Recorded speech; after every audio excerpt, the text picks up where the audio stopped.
5 orang lelaki bertopeng Milen melangkah masuk ke dalam ruangan. Gadis yang terikat itu gemetar hebat. Napasnya tersengal-sengal ketakutan. Tawa cabul memenuhi udara. Ingin meminta tolong, namun tak bisa, karena mulutnya disumpal. Seorang lelaki yang sangat tak sabar meraih pakaiannya. Namun sang pemimpin menyuruhnya berhenti, dan bilang, "Tunggu, aku belum menyalakan kamera." Mereka memaksa dia untuk memakai kacamatanya. Gadis itu hanya bisa pasrah menerima takdir yang akan dihadapinya. Mereka menyeringai dan permainan pun dimulai. Tapi yang terburuk belum datang. Kembali ke rumah, dia menatap video yang dikirimkan lelaki itu. Air mata mengalir di wajahnya saat tubuhnya bergetar tak terkendali. Dia tak bisa memberitahu ibunya, bahkan tak bisa berkata-kata. Yang bisa ia lakukan hanyalah mengubur diri di bawah selimut. Dan terisak dalam diam ia harus melarikan diri. Ketika ia akhirnya mengumpulkan keberanian untuk bertanya pada ibunya, apakah ia bisa pindah sekolah. Pertanyaan itu terlontar lama dan ragu-ragu. Ibunya mengerutkan kening menuntut untuk tahu mengapa.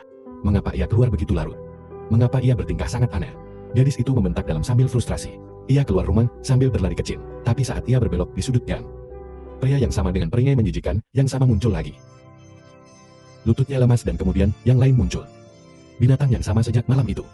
Mereka mengitarinya. Seringai mereka melebar saat melihatnya hancur ketakutan. Pria itu menggoyangkan botol kecil berisi cairan bening di depan wajahnya. Dia tahu persis apa yang akan terjadi jika ia meminumnya. Namun dengan air mata yang tumpah membasahi pipinya. Ia mengambilnya karena jika ia menolak, seluruh sekolah akan melihat video itu. Tak berapa lama dia terbangun di taman. Pakaiannya acak-acakan, tubuhnya sakit. Pada saat itu, ia merasa seperti sampah yang dibuang dan tak diinginkan. Bagian terburuknya diamnya dan juga kepatuhannya tidak merubah apa-apa. Video-video itu masih bocor secara online. Ketika ibu gadis itu melihat foto-foto putrinya yang direndahkan itu, ia ambruk, putus asa. Ia menuju kantor polisi memohon agar mereka menangani kasus ini diam-diam. Pihak berwajib bergerak cepat, menangkap semua pelaku.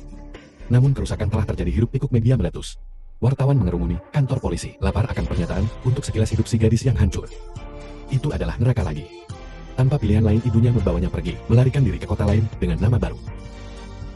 Kehidupan baru dan 10 tahun berlalu. Gadis itu telah membangun kembali dirinya, sekarang seorang guru SMA yang disegani. Ia sekarang lebih ceria dan percaya masa lalu terkubur. Lalu kegelapan menemukannya lagi. Suatu pagi ia melihat secangkir teh boba di mejanya. Sikap manis ia berasumsi mungkin hadiah hari guru dari seorang murid. Tanpa curiga ia meminumnya. Dia pun tak sadarkan diri. Ketika ia terbangun keesokan harinya, tubuhnya berat, pikirannya lamban. Dan di pergelangan tangannya sebuah tanda luka bekas ikatan, mengembalikan masa lalu kelamnya yang sudah ia kubur.